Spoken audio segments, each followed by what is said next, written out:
G'day guys, hope you're all doing well. Hope you've had a great weekend and a great week so far. Last Friday, my last video, I got a package from a very good YouTube friend, very good YouTuber in general, Darth Balls. This figure he sent me is Rahm Kota. I've been looking for this one for absolutely ages. It's so good to finally have it in my collection. I'm just absolutely stoked. But just quickly, I just want to give him another quick shout out. Last time I checked, he had about 95 subscribers, so anyone who isn't subscribed to him, just do me a little favour and just go onto his page. Let's try and get him up to that 100. He has just have some absolutely fantastic videos. He's just got a nice new flashy HD camera, and his collection's just pretty much vintage heaven. It is absolutely fantastic.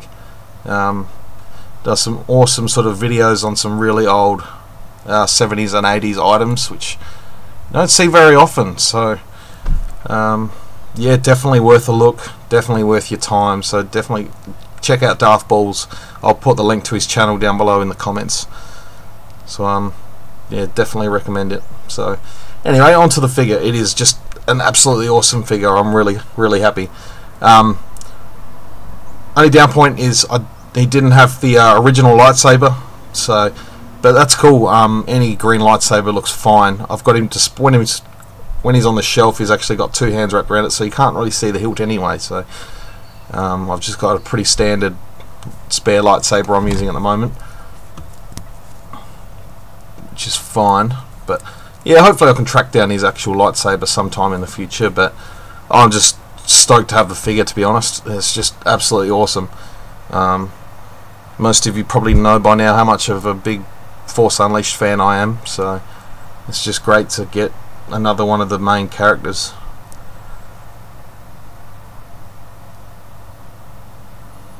Head sculpt's done really nicely on this guy. You can just tell by looking at him, his design has been very influenced by sort of old samurai Japanese sort of films and dress style, such as the armor and the overall look of his face.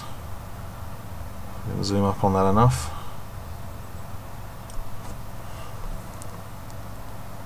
There you go, a scar there just above his brow there, as you can see, really nice. Looks like this guy's had a few battles in his time, which, I mean, after surviving Order 66, he's obviously battled his way through life and become pretty hardened Jedi General. So once again, the top knot of hair there.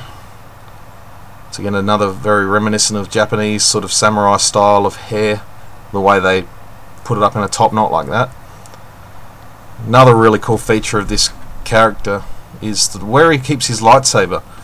It's actually on his back, as opposed to every other Jedi, pretty much every other Jedi using it, just clipping it to their hip. And this guy keeps it in there.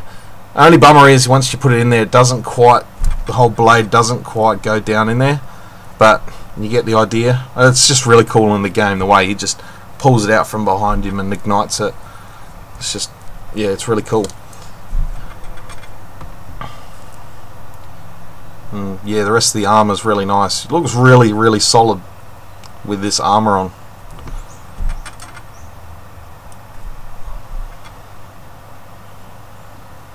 Sort of softer plastic there around, draping down over the legs. I'll run through the articulation quickly. He has a ball jointed head, ball hinged shoulders, ball hinged elbows, swivels at the gauntlets or at the forearms. He has a swivel waist, swivel waist, swivel hips, ball hinged knees and ankles. So good articulation for this figure. It's really good. Another cool feature is if you pop off his head, you can actually remove this sort of lightsaber bandolier from around there. You can also unclip the armor piece from around the back and sort of slide it over his head, and then you get these sort of pretty standard Jedi robes underneath, which is a cool feature. I actually really do like these sort of soft goods, sort of, I don't know, a bit of a cloak sort of look to it, and I really like that as opposed to just a standard robe. I'll just put this armor back on.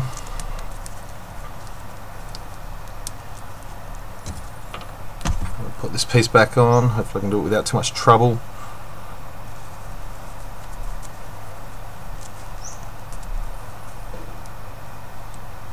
Yeah, I think I put it on upside down, but oh well. And I've lost his head already. There we go. But just a really cool figure, and I just have to send my utmost thanks to Darth Balls for sending me this. This is just very generous of him to send me this figure. So if you're watching, dude, thank you so much. It's just taken absolute pride in my collection with all my other Force Unleashed figures. I could not be happier. So I definitely recommend this one if you can pick him up. I've been looking on eBay for so long and I cannot find one for sort of less than $30, so pay at your own will. If you're willing to pay that money, good on you. But yeah, it's just hard to come by for a price better than that. So all the best. It's one that interests you. Alright guys, I'll be back with some more videos. I've actually got something planned. I've just got a little diorama I've built. Some of you that follow me on Facebook will have seen a picture of it so far, so just need to do a little bit more work on it, just to finish it off. Basically, I've just got it sitting on my desk, that's why I'm looking at it. So I'll be doing a bit of a feature video on that. It's not Star Wars related, but you'll see when that comes about. So yeah, hope you all have a great week. I'll try and do another video towards the end of the week, so yeah, I've just been a little bit busy lately, so I hope you're all well anyway. Yeah, may the Force be with you guys. Take it easy.